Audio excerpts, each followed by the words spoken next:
Yay, live. Hello, everybody. We are live and ready for you with a wonderful guest that I'll tell you about in a moment. We are Speaker Insight. This is Kelly. Hello. I'm Helena. And we're really here to help speakers, authors, and coaches to build a business on your terms. And for those of you who are fans, shall we say, who would normally join us for the lunchtime session, hello. And for those of you who are doing the replay, please do us a hashtag replay. We like to know so that you can ask your questions and tag us in if there's anything interesting to you, or if anything that you kind of go, oh, I want to know a little bit more about that. So just ask us your questions. If it's 24 weeks later, we still don't mind. It's really rather good. We like to know that the content is being helpful and useful to you.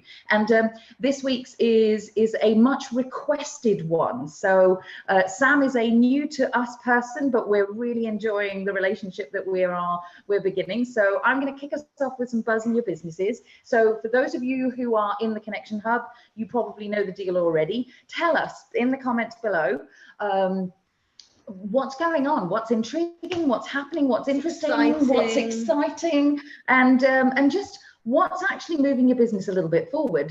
Sam's now going to be thinking about what's happening in hers, because I'll ask her in a moment. But and we'll read yours out if you're joining us live. I'm sure some of you are arriving as it goes. They're saying hi. Good. I'm very, very pleased. The buzz in our business is actually that on my birthday, which is on Monday the 10th, we are actually launching the Avatar 5-day challenge. So you know how much we love talking about the avatar. You know, building your business on your terms is all about knowing your avatar inside and out. There is not one Facebook Live that we've done that we haven't mentioned it. So what better day than to go live with the 5-day challenge on my birthday, on Monday. So there is a link below if you really want to join the challenge and want to sort of see how it all works. We'll be doing some little videos in your inbox, so some additional stuff. We ran this, God, it was last year. Yeah, it was July last year, I think. But it was such a success, and so many people had so many breakthroughs on their marketing copy,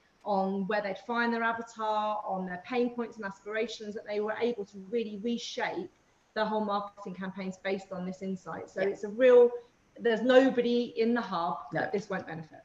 Trust me. And even if you've done it once before, trust me, you're a year further down the line, you will know more about your avatar and you will surprise yourself, or you will remind yourself. And sometimes it's just that little reminder that makes you go, oh, I could do a campaign around this, and that would actually help. So I promise you will just be kind of creating the content as you go almost, but the more you get to know your avatar. So but the biggest please join us. Is that it's your birthday, well, and your birthday celebration. Well, it is actually, and in that fantastic way that happens, I just had a out of the blue over the weekend and over last week. Oh, I happen to have a free ticket for, or so would tonight. You like to come with me? Exactly. So tonight I'm off to see A Midsummer Night's Dream with Gwendolyn Christie, who is just a heroine for me anyway. So I'm really excited about that. And then tomorrow I'm basically taking the day off. This one. I know, I'm basically taking the whole of the day off because, you know, bit of reflexology in the day, that was scheduled in anyway.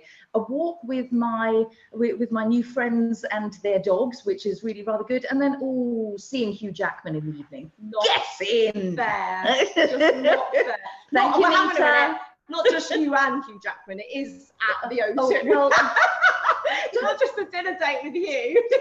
I got a bit one-on-one now.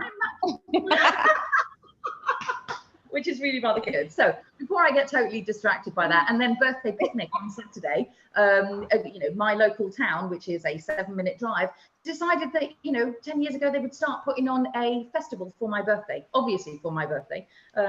That's what I'm making up anyway. So that's how it goes. So Sam, a bit of frivolous Before stuff we introduce who you are and what you do. Yeah, but you know, Sam, why don't you tell us what's the buzz in your business? Well, I'll start with the buzz in my family because it's my daughter's birthday on the 10th of June as well. So there we go. So she must be amazing. She is amazing. She's actually going to be 10 and she already has her own business. So she has a baking business. And she bakes for all of the delegates that come along to my masterclasses. So every single masterclass, the delegates get cakes and biscuits baked by my daughter, and I pay for her to do all the refreshments. So yeah, so she's very special little girl. Awesome. Fantastic. It's about rich dad, poor dad. It's rich mum, rich mum. I know. Rich mum, So rich she's saving up for a new she's saving up for a new stand mixer for her baking business. So she reinvested back in. Awesome. She's amazing. Nice. But in other news, outside of birthdays, I'm heading off to, I'm doing a European tour this month for a corporate client, and I'll be training 95 salespeople in 23 countries in this month. So I'm off to Paris, Amsterdam, Brilliant. Frankfurt, and sunny Manchester. So I've got a big month of June coming up. So yes, super excited. Bit of a contrast. Yeah, just a little bit. Manchester is the standout point of all of them. Manchester, I'm hoping will be who are as exciting as the other ones, but you know. The thing about it is I'm really, most people find this a bit weird, but I do go a bit weak at the knees at a Mancunian accent. Oh, I hear you. No. I think it's because I was a big Take That fan when I was No, younger. it's good. Listen, my godchildren live in Manchester. It's all good. But anyway, we should talk about LinkedIn, because that's actually what Sam's doing. Like, shut the hell up about birthdays. Have you heard about LinkedIn? Come on then. So we know, Sam, that you've had a very interesting career route up to where you are now. I know that it's for people that know you, it's a very revolutionary story, I would say. I agree. And inspirational, yeah, and we love it. So, but what we'd love for people to know, because when let's be really transparent on this. Yeah. We haven't done anything on LinkedIn ourselves, right? We said when we started Speaker Insight up that we were going to focus the first year on one platform where our avatar hung out and where we hang out, which is Facebook. Yeah. So we've been building the tribe and the connection hub for the last year or so doing that. And then we said in year 2, we'll start looking at a secondary platform. Mm-hmm. And because LinkedIn is that professional go-to place where, you know, for lots of reasons, we've got profiles on there, we just don't use it. We were then, okay, how do we then source somebody in the LinkedIn world that's got a book, that's got training, that's got things that our membership can actually learn from after this, but also the accolades that you've got, the results that show on your profile. When we got referred to you by some of your clients who are our clients, we were like, she's our girl, right? She understands the UK market, which is where predominantly our audience hangs out, even though we have got Australia. We were just looking at our insights today. Good morning, good evening, hello. America, Australia, Africa, they're the next ones. But we wanted somebody who had done it and also gets the speaker author coach world as well, which I know that you do because you've got some of our clients. So can you tell us a little bit about how you've come to be the fastest growing consultancy in the UK for LinkedIn, and a little bit about your personal journey as well? That would be really interesting. Good. Sure. Well, first of all, thank you so much for the opportunity to be here, ladies. It's great to meet you, and I'm super excited to be sharing, well, hopefully tons of value in the time that we've got together. So obviously I'm Sam Rathling. I speak at the moment all over Europe and soon to be international, beyond Europe as well. I have been on LinkedIn since 2003. So LinkedIn as a platform has actually been around longer than Facebook, could you believe it? So it has, I was probably one of the first 100,000 people to ever create an account. And the reason was that I was in the recruitment industry back then. So I used it as a recruiter initially. And then when I started my own recruitment agency in 2005, I then started to need to use LinkedIn for business development and lead generation. So I've worn 2 different hats when it comes to LinkedIn. First and foremost, my other hat is that I look after these 3 beautiful children. So that's Oscar, Maya, and Liliana. So Maya is the middle one there, the little entrepreneur that we were just talking about. I have been networking since I was 5 years old. So my dad was a bank manager, and he was really good at his job. So every time he got promoted or moved branch, we changed schools. So I literally had to learn how to make new friends and new connections from a really, really young age. So I think that's where it kind of comes from in terms of my, you know, how I'm good at networking in general, not just online, but offline. But a lot of the same principles apply when you're trying to build connections and build your business through making new connections. And behind every LinkedIn profile is just a human being that's craving connection. So you need to look at it that way. So that's why I've kind of always been around the networking world, I guess, because my dad encouraged me from a young age to be networking. I used to go to a lot of his things at the bank. And so it's just one of those things I've been brought up with, really. I've had quite a varied nomadic background. I've lived in 5 different countries. So I've lived obviously in the UK. I'm based in Derby at the moment, but I've lived in the Netherlands. So Andoli, who is usually sitting just over there, he's just in a board meeting at the minute. He is from the Netherlands. So I started out my kind of recruitment career there. He got a job in Ireland. So I lived in Ireland for 9 years and ran my own recruitment agency there. And I've also lived in Scotland and Poland as well. So I'm back in the UK about 3 years now, but I've been away for about 16 years. So realistically, it's only the last couple of years that I've been full-time building my LinkedIn business. So I've been speaking about it for many years. I'm probably one of the first ever speakers about LinkedIn. So 2011, this picture was taken at a Yorkshire conference, and I started teaching LinkedIn on a bigger scale. So I've been building my brand as a speaker for many years, but it was always one of those things I did on the side. It was never my full-time thing. And of course, now it is. So you mentioned, guys, you mentioned a book at the beginning. So you're going to get a copy of this at the end of the presentation, guys. So if you can, you're going to give a link out for that, aren't you, at the end? Yeah, I've got it all ready to go. Perfect, right. So the book that's on the left is called LinkedIn or Linked Out. It's got 107 tips on how to grow your business through LinkedIn. So start there as like a checklist. So I'm not going to be able to give you everything that I know about LinkedIn in the time we've got, but obviously the book will be able to help you with that sort of things. I'll just shove the link in the comments as well. Perfect, that's great, thank you. So I teach kind of 8 LinkedIn lead generation strategies. You might want to take a picture of this particular slide, but basically this is the kind of the crux of how to get business from LinkedIn. So it's almost like little pieces of a jigsaw puzzle. So yes, it's good to have a decent profile, but if your profile doesn't speak to your target market, then, and you're not putting out content, then it's not going to work. So there's multiple facets to making LinkedIn work. And these are the kind of the 8 things. I'm going to cover a few of them at quite a lot of depth today. And I won't be able to cover everything, but I'll give you as much as I've got in the time that we've got together. So I know you've prepared a number of questions. Seriously, like, we're just like we've all okay, good. So you just continue. It's fine.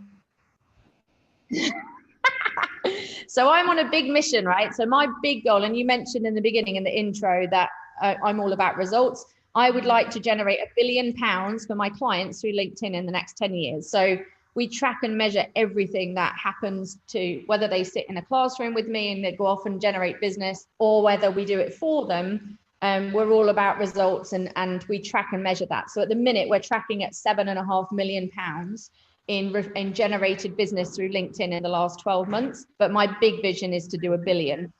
So that's my kind of overriding mission in life with my clients. So really well done. And it's one of the things that we talk about a lot is having that big vision and actually allowing yourself to have something to stretch towards. So I love that you've got that in place, and that it includes not just yourselves, but actually your customers and clients too. Absolutely. I think, you know, people, especially when you're in a business where you can directly impact somebody's business and their results. And I just love the fact that it's, you know, LinkedIn is quite instant gratification as well. Like somebody can learn something today from this Facebook Live and implement it in the next week and see that instant result from it. So that's what I'm all about, is getting true results for people. I do that through a few things, live events. I've been speaking, goodness knows I've been on the scene for how long, but like this is all my sweat equity.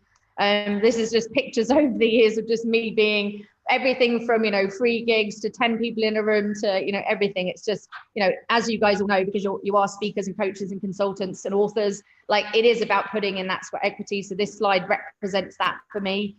I do a lot of corporate training. So the client that I'm going off to speak all across Europe for is Brother. So I'm training 100 salespeople for Brother in 23 countries.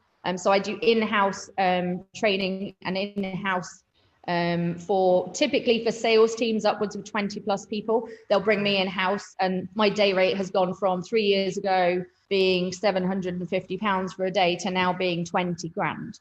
So it's taken me 3 years to position myself in the right way to be able to get the right corporate level. I know that we spoke on the call beforehand, but can you share that stat of what you've already got as a result for the sales team in this company already? Sure. Well, I've only trained 6 of them in the Nordics, and I trained them at the end of February. They've already got over £1.5 million worth of sales in their pipeline. So they booked 37 sales meetings in companies they would never have dreamed of getting into, just by 6 guys applying what I teach. And now I'm going to go do the rest of Europe for them. So they're super excited to I was in Barcelona 2 weeks ago with the whole 100 of them, and now they're chomping at the bit to get their 2 days with me. So yeah, they can't wait. So so they're really, the client's really happy, and I'm super excited. You know, it's a great, you know, it's a great company to work with. They're fantastic people, and I'm super excited to be all over Europe with them. So watch my LinkedIn newsfeed. You'll be seeing that blow up with Brother over the next Really good. So corporate training, I speak locally and I speak internationally. So the reason I shared this slide is you never know who's watching you on LinkedIn. So I had a lady called Valentina approach me in Milan, and she runs an event called the Marketing Business Summit. And she reached out on LinkedIn and said, I've been following you for 4 years, Sam, and there's no other LinkedIn expert I want on our stage than you. And I didn't even know we were connected. So you might connect with someone today that you don't necessarily either isn't in a position to buy from you, isn't ready to, doesn't really know who you are yet. But actually, you've got to think about LinkedIn as a long-term game, because you're going to start to build know, like, and trust. And just as you will do in all the other platforms, that there's going to be people you're connected to that right now aren't ready to reach out, but you will get inbound leads if you position yourself as an expert, continually push out social proof that you're good at what you do. And this opportunity to speak in front of 500 Italians came out because I was connected to someone I didn't even know, and she'd been following me for 4 years. So you never know what's going to come. They're just the best stories, because actually it's that authentic showing up in all of the areas that you show up in that eventually get on somebody's radar, which, as you say, the sweat equity of just showing up, speaking about the thing that you speak about, you know, we call it the stick of rock. You know, if we cut you open, what would we actually see? Because actually you just, as you say, never know who's watching. Really great story, and thank you. So I love this slide because it's so powerful. And if you get LinkedIn right, you should be getting leads on a consistent basis. I mean, we get 400 leads inbound a month in our business, and we never have to look for clients. So when you get yourself to, as a speaker or an expert or coach or consultant or author, to that point where you're just like, you don't have to go looking for business, it's such a magical place to be.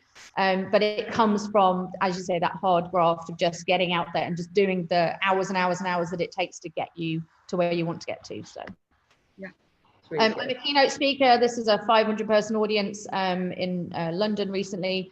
I've recently moved into new headquarters, so we've got an office in Derby, and so we're sitting at the minute in the new office, which we moved into about 6 weeks ago. The team are just behind me. Give them away, Gemma and Shannon are in the office over there. So we actually do all of our courses in-house now in our headquarters, in an old paper mill, which is 200-year-old building, so it's beautiful. And I absolutely love being here. It's amazing. So I used to do all my kind of stuff in hotels and venues. It never felt right, but now we can bring people into our own space. It's just really awesome.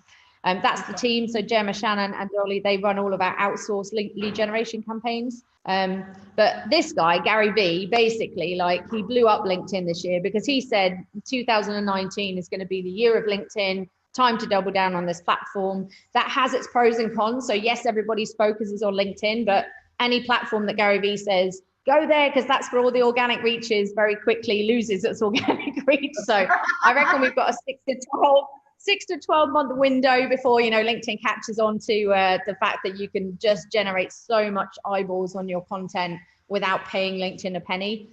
So I don't think it will be long, but at the minute, thank you, Gary, but I don't think I'll be thanking him for that. So I'm just going to give a couple of little, is it all right if you just share a couple of little speaker tips? Because I know quite a lot of your audience are speakers, aren't they? Yeah, just totally. In terms of how to get traction. So if ever you're speaking on stage or in front of a training room or whatever, a workshop, whatever it is that you're doing, it's quite useful to have everybody in the room have their Bluetooth switched on and have the LinkedIn app available, because there's a couple of little tricks you can very quickly grow your network with of people that already know who you are. So the first one is on your mobile phone, and you can look at this whilst you've got your phone handy with you, unless you're watching the live, of course, on your phone. But go back and watch the replay. But in the search bar, there's this funny little squiggly shaped icon. And if you click on it, LinkedIn gives you what's called your QR code. So let's say you're speaking on stage, you could put your QR code up on the screen. And I had a speaker do this the other day, message me to say you got 300 connections in 30 seconds. Because if the audience literally like holds up their mobile phone to the slide, they can directly connect with your LinkedIn profile, and immediately everybody in the audience, no matter how big or small it is, goes directly to your LinkedIn profile. So just that one tip, he literally sucked up, you can never get to all those people in a room if you're speaking at an event, but the fact that they can all, because otherwise you're relying on those people that wanted to connect with you, but this way you get the entire audience. And it's a really nice little trick. If you don't know it's there, it could go on the back of a business card. You can do it one-on-one with people, but you just tell everybody in the audience to go to their search bar on LinkedIn and literally hold their camera to the screen. Every single person in the audience will connect with you. So Sam, there's something I really want to just kind of hold you there for a second on, because for those of you who are coaches or authors, we know you hang back, and we know we try and encourage you to actually go and do the speaking, whether that's just the local stage of the 10 people or, a little bit further. We encourage you to actually do the speaker, author, coach piece because of what Sam's just said. Being seen on a stage, actually putting this up, whether it is 10 people, 50 people, 100, or more, actually think about that in terms of your readership or in terms of people who might really like you as a coach. This, for those of you who are shy about speaking, we're going to encourage you to actually just do this, because this would be a perfect way for you to generate those leads. So thank you for sharing. And it would be remiss of me not to bring in the coaches and authors, because actually this is a perfect way to make good use of it. Thank you, Sam. Absolutely. Yeah. And even if you're even if you're doing group coaching, for example, so you might be running a mastermind or you might be doing something like that. This is, again, perfect way to build your audience. And again, these people have seen you speak, or they've seen you coach, or they've seen you in a group environment. So they're going to be your biggest fans because they've already engaged with you, right? So why would you not want them in your LinkedIn network so that they can you can continue to add value to them, and they're more likely to engage with your content because they already have seen you in action. So they're more likely to be a fan. So that's one little tip. The other one is where you can actually connect with the entire room. So you can actually connect, and some of you will probably know this trick. The QR code one is a little bit less known, but this one is where you can literally connect the entire audience in a couple of seconds. So again, everybody in the room needs to have their Bluetooth on and go to the LinkedIn app. But at the bottom there, you'll see on the screen, it says My Network. And then at the top of the screen, it says Find Nearby. And if you instruct everybody in the room to do that, the entire room will be able to see everybody else's LinkedIn profiles. The audience will love you because you massively increase their LinkedIn connections. But secondly, you've also got everybody in the audience in your network. So it's one of those things that if you do it and you are in a position to connect to them, whether it's you're running a networking event, you're hosting an event, you're speaking on a stage, you're doing a training workshop, whatever it might be, this is quite a nice little feature that if you're not using it already, will help you to build your audience and build your network on LinkedIn. So that's another little trick. It doesn't work if you just walk into a football stadium and click it on. They actually have to also be in the screen. So you have to instruct the audience to be in the Find Nearby situation. But then, I've done it with 500 people before, and it works like a dream. So, but they love you because obviously everybody's looking for increasing their network, and an event, typically it's the kind of people they would hang out with. So yeah. So it's a nice little tip. I'd throw that one in there as well. You've already been on for 5 minutes. I know. A bit more than 5, but like every bit more of it. Than 5, yeah. So you had a question, didn't you, about measuring kind of effectiveness? Do you want to run me through? So just in terms of how people can actually see how well they're doing, how are they using it? How are they actually showing up? And how do they know how they're using it and showing up? So there's some really good kind of, again, free tools on LinkedIn. You've got these available to you on the free version of LinkedIn. And you may not know it, but LinkedIn scores you every day out of 100 points on how effective you are being on the LinkedIn platform. And it's one of those things that hardly anybody knows exists and is there. And if you truly understand how to measure your effectiveness, you can instantly get results from the platform. So it's called the Social Selling Index. And it gives you a score out of 100 points I'm going to give you all the links so you can go check yours out. So if you're on a phone and you want to go check yours out, you need to have the LinkedIn app installed, and you need to go to a web browser. If you're in front of your laptop or whatever, then just jump onto another browser and put this in. So you would need to go to linkedin.com/sales/SSI. And that will give you access to your personal social selling index to give you an idea of how well you're performing on LinkedIn. So did you get a chance to check yours out by either of you, Kelly or? We did. Oh my God, do you want to be brave and tell everyone what yours are at? Oh God, I need to get it back up again, because if she gets hers up, then I'll be able to remember, because we were so similar. I think you're like 1 point apart from each other, weren't you? I think it's quite funny. Yeah. So when you've got this situation, like, you guys can be pretty competitive, and you can go, right, I'm going to get a better SSI than you. So let me I've got mine up. What is it? So I had, what do you want me to read? I had 55. Big 65, is it? 55. 55.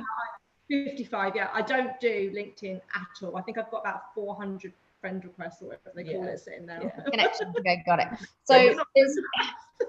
So there's a couple of things to take note on the social selling index. So effectively, your score out of 100 is made out of 4 different colors or areas of focus. And depending on which one you're doing, then obviously it's going to be weighted. It updates every 24 hours. So the good thing is you guys could learn about this today, and in 7 days from now have dramatically increased your SSI just by doing what I'm going to teach you today. Challenge accepted. So avatar challenge next week, but next week. SSI challenge this week. I love it. So just to give you a benchmark. No, you're fine. Just to give you a benchmark, you want to be aiming for 75 plus. That should be your aim. So 75 plus, pretty much, you should be getting leads, opportunities, inbound inquiries, potential things happening at 75 plus. That's kind of like the magic number. So if you're under 50 right now, which is perfectly fine, even if you're on this watching, you're just starting out your LinkedIn journey, it's really easy to grow your SSI score if you're under 50, like quite significantly. If you're sitting in the 60s, low 70s, it's gonna be a lot harder. But if you're low down at the minute, like within 90 days, you can have yours really significantly changed. So if you're in any way competitive, like against yourself or others, then if you're feeling brave, like put your own SSI score in the comments below. The comments. Yeah. Come on, all of those watching.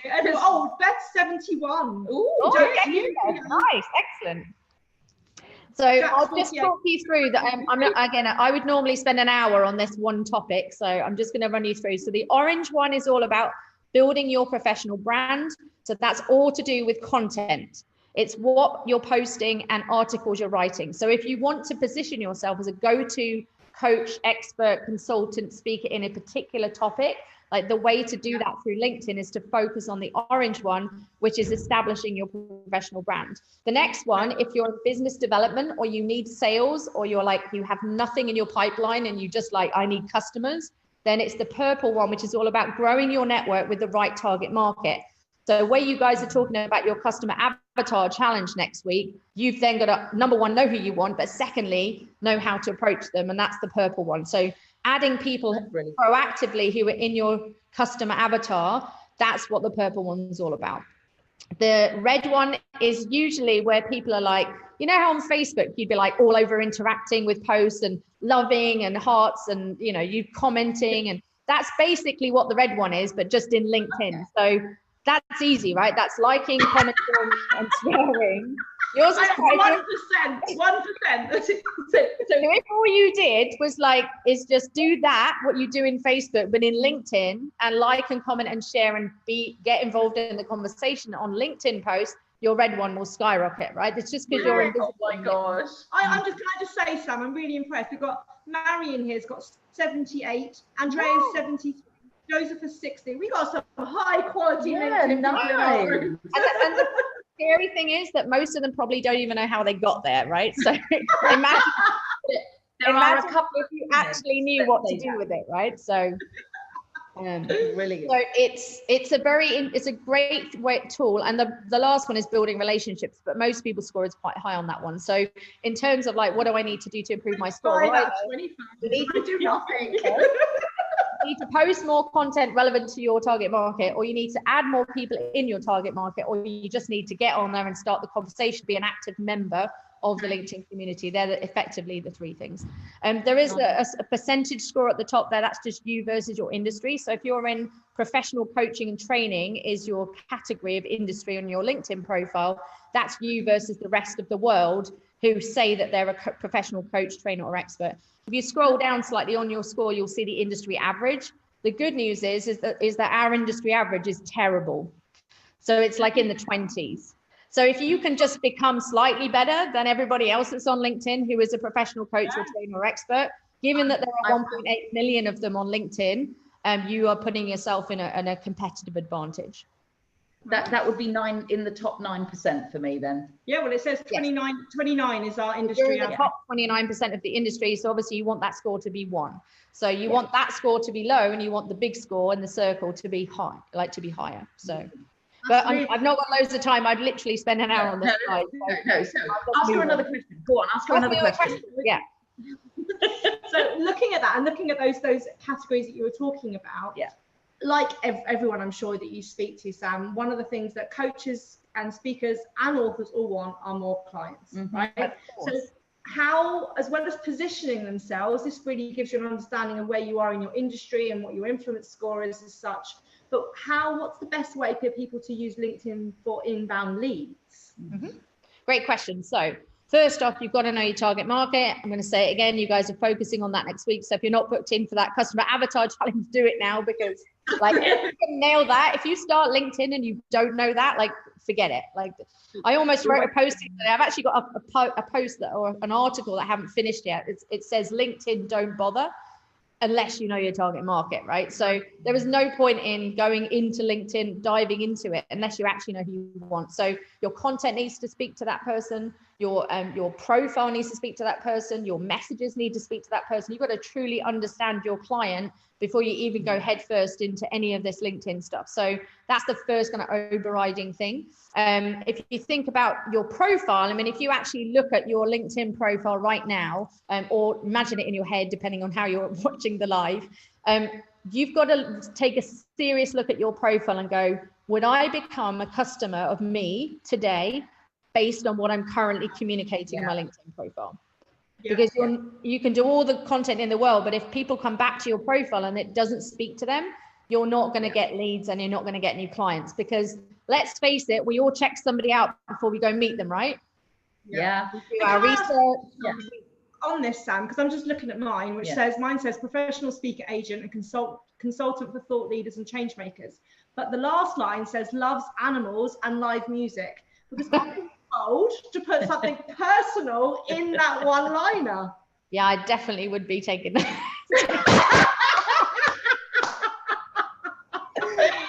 Okay. Kelly's going to be busy this afternoon.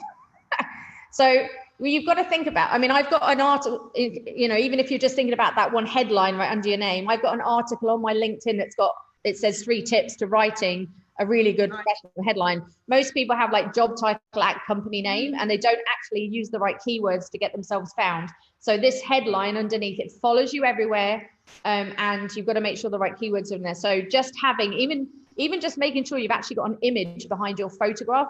Number one, have a photograph. Some of you might not. But this horrible aqua green thing that LinkedIn gives you is a banner. Like that banner behind your header, that header image has to ooze credibility. So if you are a speaker, make sure it's a picture like the one I've got, right? If it's that you're a coach, maybe it's that you're doing group coaching or masterminds or whatever it is that you're doing. If you're an author, like your book needs to be, you know, in the header, right? Yeah. So just think about how could I, whatever, the profile's all about credibility building. So I'm sure your authority expert website looks amazing, but if it doesn't replicate your LinkedIn profile, it's possible that someone may come across your LinkedIn profile before they ever find the website that you spent money, time, and energy putting together. And I've got a question on this from Michelle, Sam. She's saying, what about adding some words to your actual name? What's your view on that? My view on that is it's against LinkedIn's guidelines. So anything that's against LinkedIn guidelines, I don't recommend. So having things like Sam Rathling, LinkedIn expert in the name, like that's a big no-no. LinkedIn will come down on you for that. There are multiple ways to include keywords in your profile. Headline is one of them. The summary, which you see on screen, is another. But your entire LinkedIn profile can be oozing credibility, case studies, videos, testimonials, images. So a lot of people don't realize that you can put these media links on your profile. So you'll see on screen there, I've got videos, podcasts, me being interviewed by other people, pictures. You know, there's so many different things you can do on your LinkedIn profile now, most people don't know. So if you are, you know, if you've got landing pages where you're giving away your book for free, or you're doing like, get this white paper, or you're putting people onto an email list, for example, that those pages can be in your LinkedIn profile. Yeah. So that little blue pen that's in the top there that you see on the screenshot, that's where you'll go and edit to upload your media links, files, etc. So if you're using like a YouTube channel, and if you're using a show reel, or if you're using customer video testimonials, like they should all be on your LinkedIn profile. Don't make people work hard to go find stuff elsewhere. Make sure it's all within your LinkedIn profile for sure. So I'm not going to spend again, I would normally spend a couple of hours on just on the profile, but you get the idea, right? It's got to speak to your target market, and it needs to ooze credibility and professionalism. And if right now it's a CV, or it doesn't have the right keywords to get you found, or you didn't update it for 7 years, like that's one big action point off of this Facebook Live to go sort that out. Taking things off like I love animals. So on that note then, you know, sort of, and I'm sure you could go on for ages, but kind of what are your top do these, don't do these things that you could actually share with from a profile perspective, or LinkedIn in general? On LinkedIn etiquette, basically, that whole LinkedIn in general piece. Come back to those. So this is my slide that represents this. People who get LinkedIn wrong sell, pitch, and do this kind of like buy my stuff, and it's just horrible, right? So you're probably all just message in the comments below if you're like, you've connected with someone and within seconds you've got a sales pitch sitting in your inbox. Type below if that's happened. I'm typing below. I type everybody. Yeah, it happens all the time, and it's horrible, right? So these are the hunters, cheaters. Like these are the people that prowl LinkedIn, thinking that it's one big place where they can just sell and spew their products and services on other people. That's not obviously the way to do LinkedIn.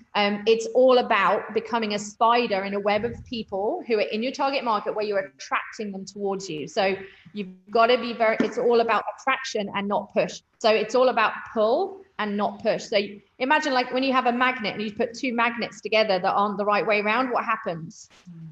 Ooh. They pull away, they repel, right? Whereas if you have it the right way around and you're attracting, so it's all about pulling people towards you. So where people get it wrong is they don't do this thing called social selling, they just sell. So if you scroll the news feed, you'll see adverts, buy my stuff, here's my website, I'm desperate for clients, please buy from me, type posts, and they're just horrible, right? So it's, even if you are desperate for clients, like you don't want to come across desperate for clients, which people do in their content, like they just do this, you know, like, oh, it's just horrible. So if you're doing things like contact me now and here's my website and, you know, phone me if you want an appointment, like none of that works. Gary Vee says it really well. He says, and there's a great video, I'll see if I can find it and post it in the group. He basically says from a LinkedIn perspective that, and all content strategy, that you need to be the TV show and not the commercial.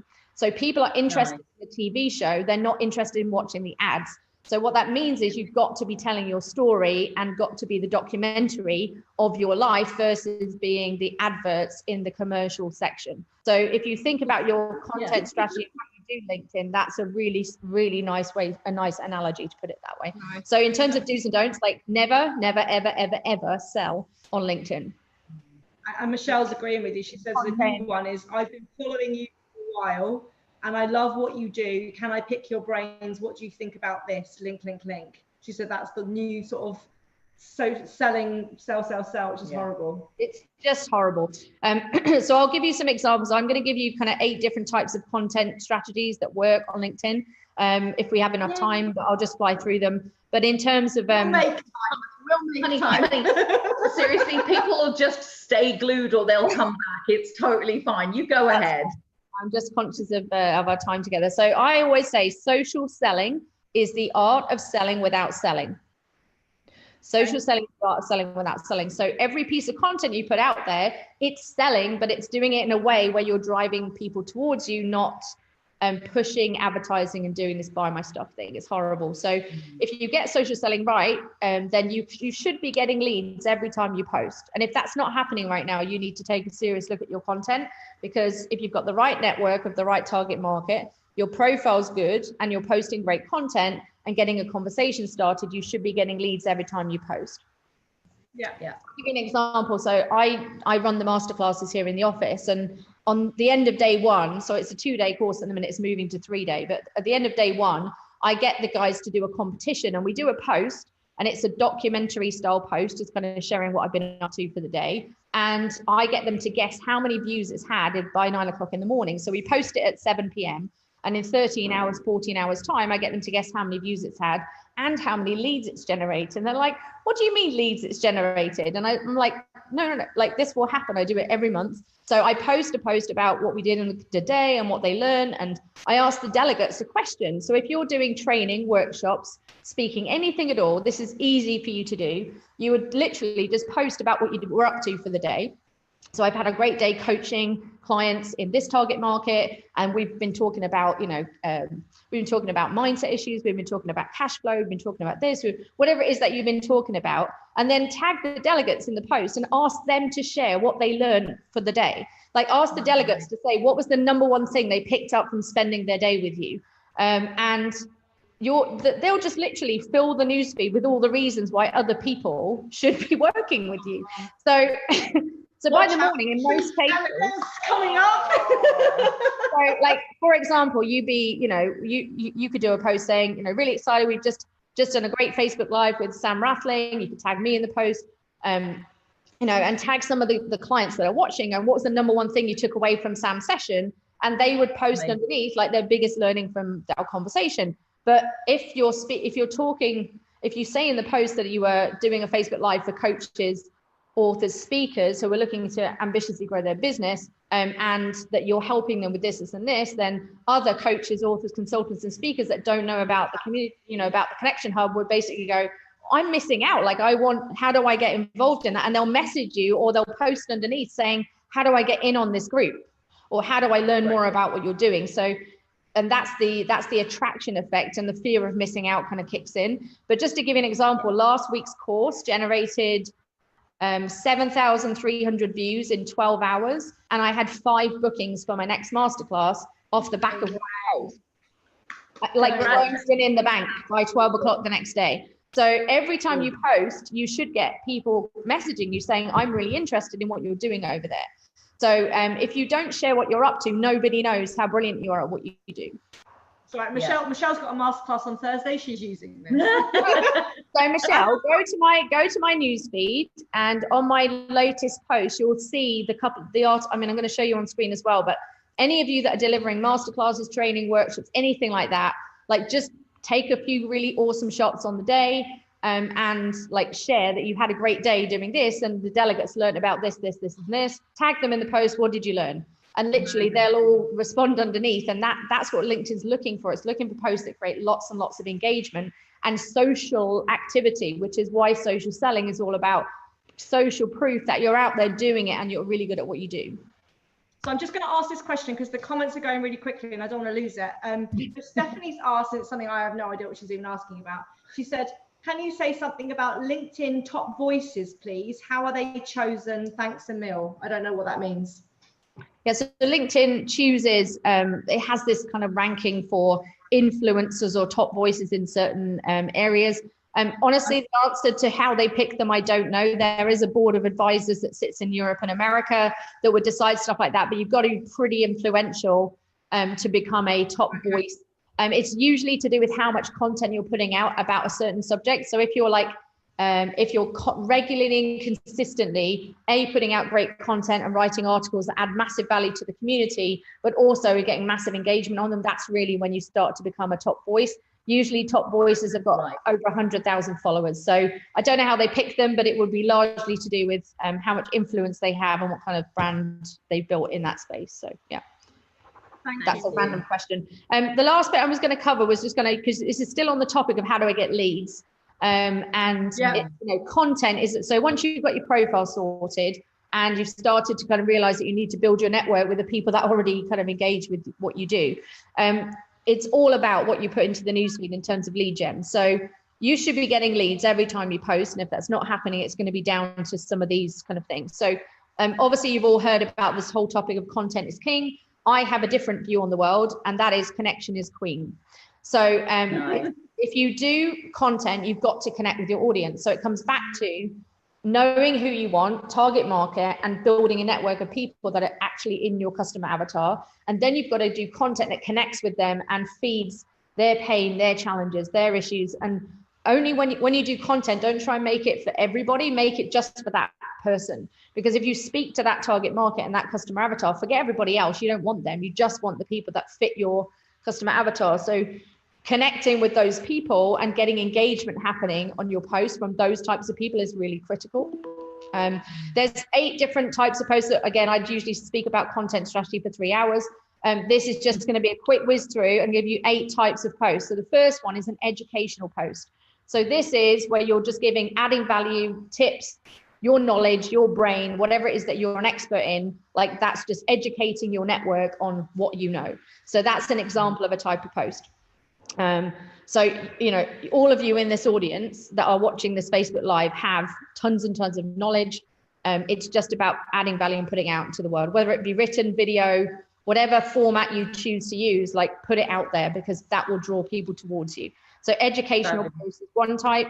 A gratitude post. So for example, I'm going to do a gratitude post after this Facebook Live, and I took a picture of us before we went live. So I'll be doing a thank you post, and it will be to both of you to say thank you for the opportunity. But it's my way of thanking and getting your brand into my network. Obviously, I've got a lot of people in my world, in my network, that would be perfect clients for you both. So that would be my way of saying thank you to you. But again, it's about gratitude and giving to other people. So think about who you could thank, think about who you could mention or give some gratitude to in your world. That might be a good post. So that's an example of a post. My score will go up. My score will go up. It will if you actually engage with it. If you just let it go in the newsfeed, it's fine. Do whatever you like. You might score might go up to 2 or something from 1. They actually have some icons now, Kelly. Okay, that's good. It's not just 1 now.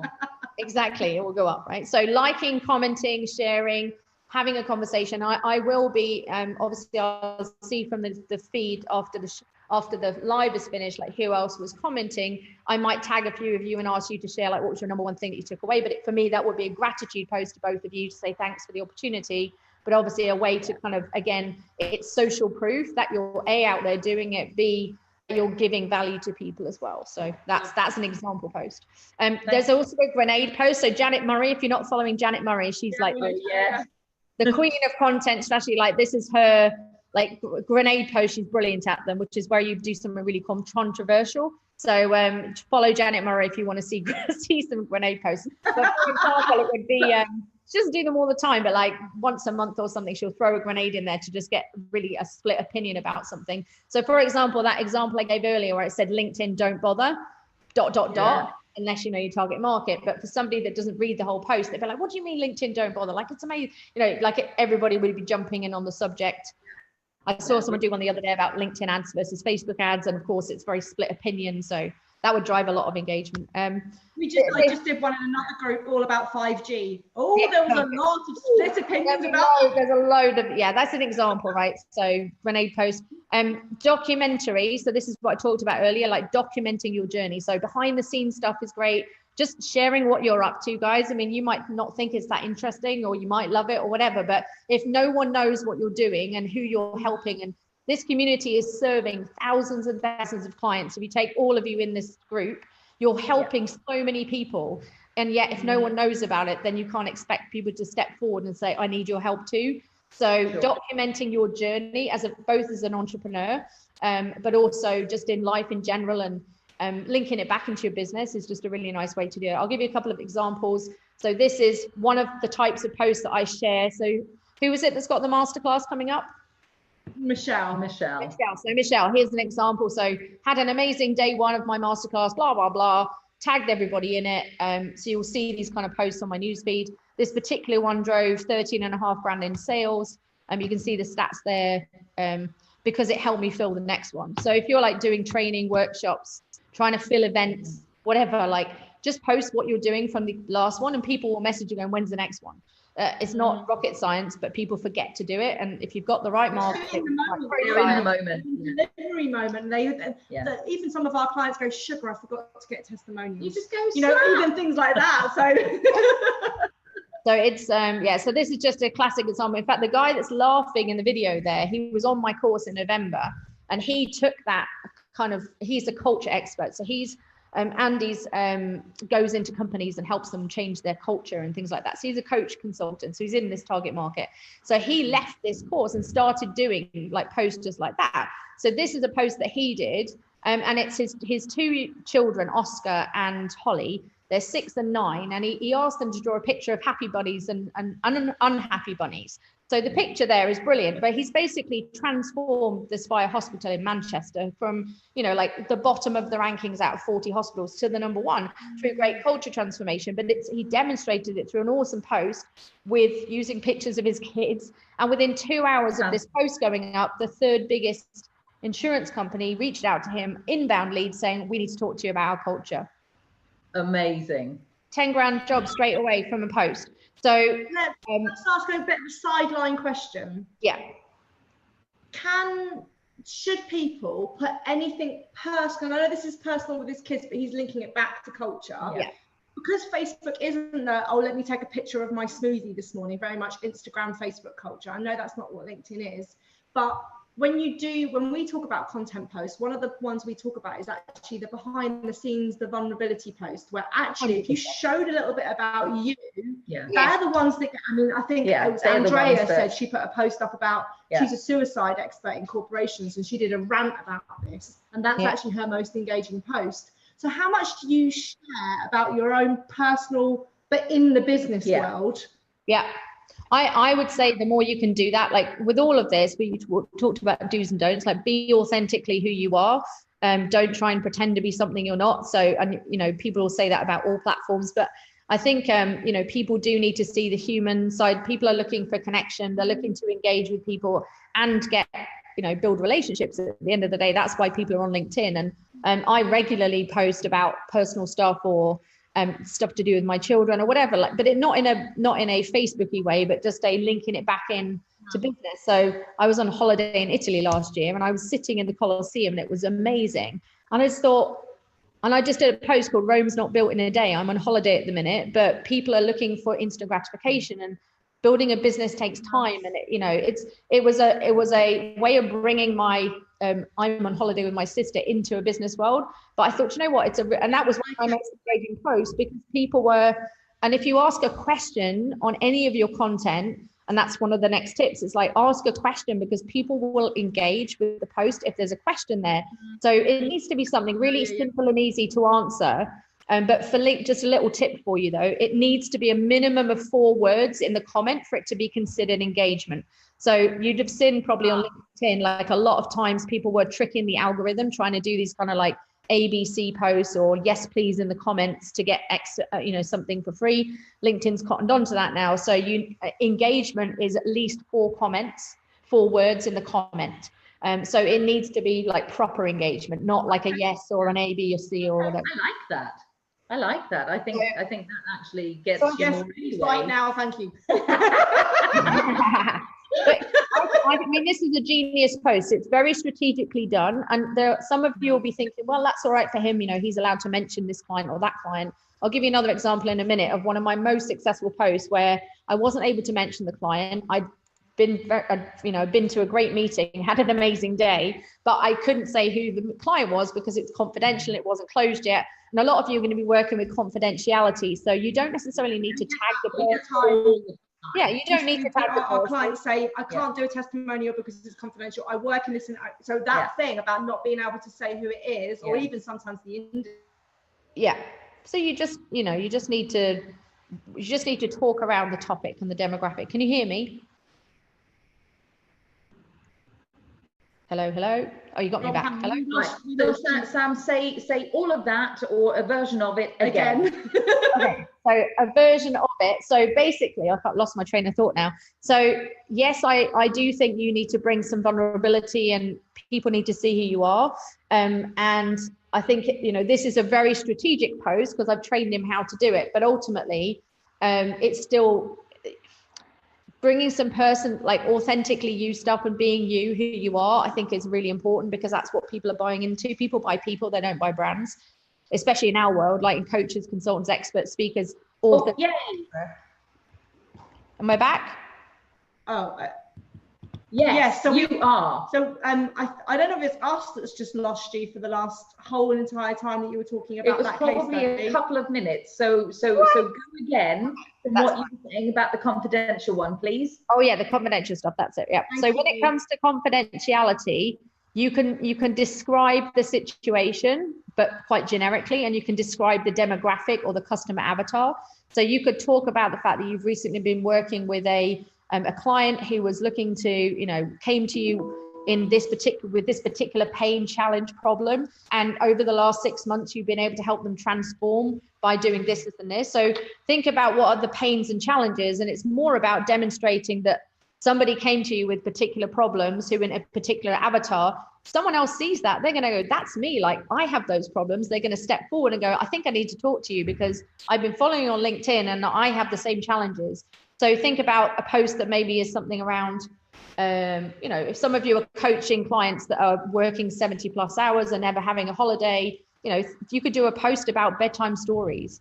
You do a post with a picture of a kid's bedtime story and it be about how you've just helped a client finally be able to get home in time to read their kid a bedtime story. Now, someone that's got that same issue, that's working 70 hours a week, that is, you know, that is going to see that and go, I need to talk to that person because I can't remember the last time I got home in time to read my child a bedtime story. So you don't have to name them, tag them. You know, I get it, you know, you're dealing with confidential stuff, but you can be very broad about the type of situation your client was in and how you've helped them. It's more about the pain and the challenge and the outcome than it is about the actual person that you're talking about. Yeah, completely. Yeah. And it was just us, by the way. Everyone else heard you fine. It was just our just you. Sorry about that, guys. I just repeated myself like a gazillion times. Just one more example. So this is Tracy Miller. She runs masterminds and group coaching. So she's taken exact format. She was here at Masterclass 2 weeks ago. She's already closed a $2.5 client using one of the techniques that I've taught her about, personality profiling. You can actually personality profile a LinkedIn profile and know what DISC behavior they have, which is amazing. And she used that and personality profiled someone from their LinkedIn profile, closed a $2.5 deal. This is an example of this is what she was up to yesterday. So this is a great documentary post. Incredible day, tag the people, what was your highlight of the day? So if you're doing any kind of workshops, training, she's a group coach, her and her partner George, but this is an example of a documentary post that's really, you know, and lots of comments, lots of engagement, and it's her clients that are sharing why they should engage with her, not her trying to sell herself, if that makes sense. We're running out of time, so I'm just going to crack on. Anything news updates, business, anything that's kind of going on with you that's positive, like post about it. Yeah. Wins and successes, like be really vocal about your wins. I know we beat ourselves up all the time about our failures, and I believe I've had a lot of them, but little wins and successes you've had can be great posts because people want to support people that are doing well, and you'll get a lot of positivity and congratulations coming in on posts like that. Here's an example. So at the time I posted this, I hadn't won the contract with Brother, but this is my post without sharing who the client was, where I talked about me having an explosive start to the year. It's credibility building. It got 140,000 views. And all I said was, how's your first day back? It was the 2nd of January when I met them, right? So it was, I couldn't say who it was. I couldn't talk about the client. I hadn't won the business yet, but I could still create a great post that was about my day, like sharing what I was up to and sharing a win, but drove lots of engagement because it just simply said, how was your first day back? So amazing. It's just an example. The last one would be kind of recommendations, or like if you get a gift from a client or you get something, a nice thank you card, or they do you a nice review on Google or Facebook or wherever they put the, my goodness, you did an amazing job piece. then share it on LinkedIn. So even if it didn't happen as a LinkedIn recommendation, like share it as a social proof that you're good at what you do. If it's not too confidential, obviously, but anything that comes in, whether it's a gift, thank you card, a text, an email, whatever, just keep posting it like another happy customer, because you're just literally sharing that people enjoy what you do, and it's a nice way to do it. The last one is questions. So questions, asking for feedback. Every single post that has a question on it is going to drive engagement, and LinkedIn's looking for that. So there's the LinkedIn reactions. I need to mention them. They're quite new. Not everybody has them yet.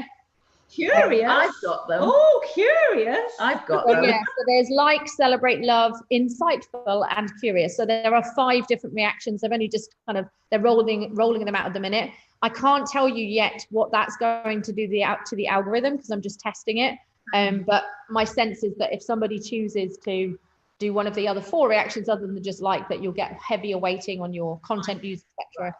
The key here with every single post on LinkedIn is that the first hour is like the most critical. So if you don't get any engagement in the first hour, you can forget it.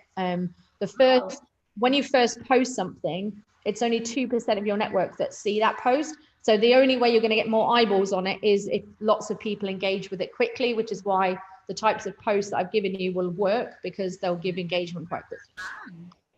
That's really video is by far the number 1 format that you want to be using on LinkedIn at the minute. If you just, after this Facebook Live, look at your phone and just scroll down, and you'll see that in 60 seconds, you'll probably see 50% of the posts that are in your newsfeed are video. So just a couple of tips, like always use captions and subtitles or words. I haven't got time to go through all the different tools that I would use for that, but just think about the fact that 85% of people are watching social media without their sound up. So don't go doing a nice 3-4 minute video of just you talking at the screen, and then you're missing 85% of your potential audience. So make sure that you're using captions, etc. But video is by far and it doesn't even have to be you face to face with a video, because a lot of people have fear around that. It could just be a series of photographs that you've turned into a video with music off the back of Human 5 or something like that. Exactly. It doesn't have to be like you speaking to camera. It could be a series of, so like Charlotte, for example, doing that masterclass this week, she could take lots of pictures and then put it all to music on an app, and then that's a video still. Can we hold you 1 second, because we've got comments and they're going to go off my screen if I don't ask them. Bethan says re-engagement. She posts daily her daily blog on LinkedIn via a Medium link. Does LinkedIn prefer you to post directly onto their platform rather than navigating people elsewhere, i.e. linking to external websites? Absolutely. LinkedIn makes money by keeping you in LinkedIn. So if you have a blog or an article or a Medium link or whatever it is, and you put it into a post, you can forget getting any engagement on it, because LinkedIn will not give it visibility. So there's a number of ways around that. So it's a great question. You can put the link in the comments below to drive people to the post, and it will not affect your engagement. You'd be better off doing like a little video about the article or the blog that you've written, and then direct people as a call to action to click on the link in the comments. But the minute that you start using YouTube links, or link out to your blog, or link out to somewhere else that's outside of the LinkedIn environment, forget it. LinkedIn, you'll get hardly any views on your post whatsoever. Perfect. Fabulous. And we got one more. There's a lot of hashtags on LinkedIn. How many do you recommend? LinkedIn say 2 or 3, but there are lots on that successful post that you just put. Do you advocate for more? Again, it's something I'm testing out at the minute. LinkedIn is got its own you can follow specific hashtags. So if you go to the search bar in LinkedIn and search for specific hashtags, so actually type the hashtag into the search bar and the word that you want to search, you'll actually be able to see how many people are following that particular hashtag. So I got invited the other day to be on a podcast because I used hashtag social selling, and only 1,400 people in the world at the moment follow hashtag social selling.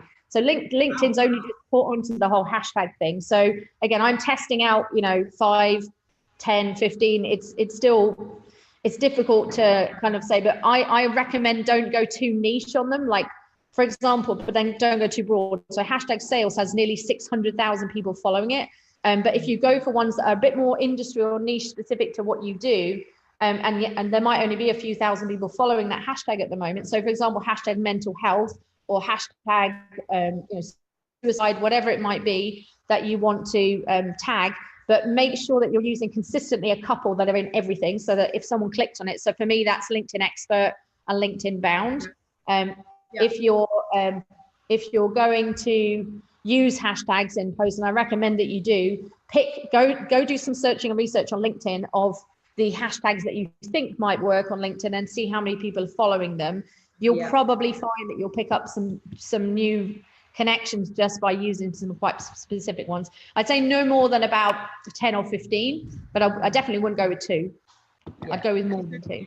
Same tactics as Instagram. She just heard that they kicked out posts with a lot of hashtags, so she says that's I mean, it's not gonna, LinkedIn moves quite slowly. It's quite, it's owned by Microsoft, so it's not like it doesn't make decisions quickly, thank goodness. So I mean, the reactions, I mean, it's ridiculous. They had like a project team of 300 people and like 18 months it took to come up with that. I'm like, it's just ridiculous. So like they don't catch on to stuff that quickly, and they don't make massive changes to the algorithm like every day like some of the other platforms would. So it's a bit more like a dinosaur, which is why I think it's going to be 6 to 12 months before they'll do anything with. I mean, they're always updating the algorithm and stuff, but it's not like they're going to instantly start. It will take a long while for a decision to be made about something like that. So it's because it's a corporate platform. It is a corporate platform run by a big corporate, and they can't make decisions. Like it'll go through 300 people. That's right. It's like this is our vehicle. So don't worry too much about don't get too hung up on the hashtags. Like use them. Go check out the ones for your industry and pick a few and use them on every post. That's what I would say. So we're going to squeeze in one final question just because it's really important for us. Go ahead. Oh, sorry. It's only because she really wanted to like, what? I'm like, okay. I didn't think we had time for that one. I thought it was just going to be how do they connect with her. No, I was going to squeeze it in. That's crazy. About on your terms. And I think we have covered it slightly because you were saying earlier, the whole selling and, verbal diarrhea, salespeople, and the hunter side of things. Yeah. That you overcome that by showing up with content, right? And then you become the attraction magnet. Yeah. What if you are looking for a particular client, you wanted to connect with somebody?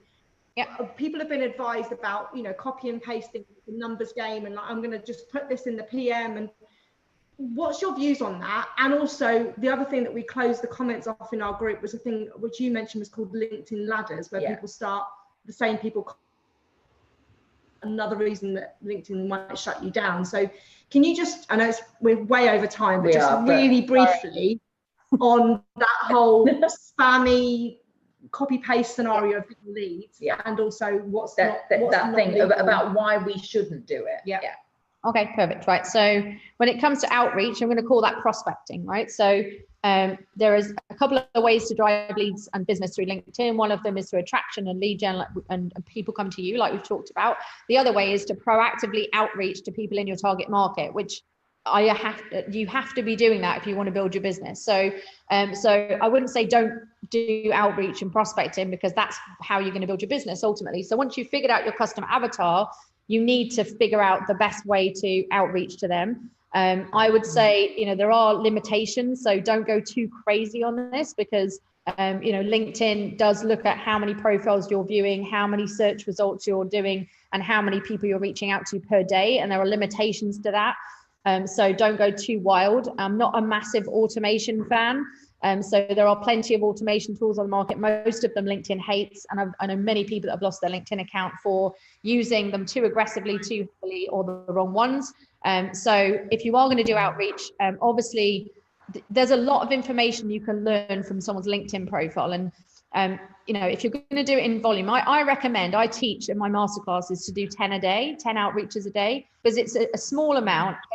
But you're better off to do a small bit consistently every day than you are to try and add hundreds of people into your network and just go for so targeting them correctly, filtering out the ones that aren't necessarily right, getting the ones in your customer avatar, and then reaching out to them in a non-salesy way is definitely a great strategy. But again, I haven't got time on this to kind of run you through exactly what you would say.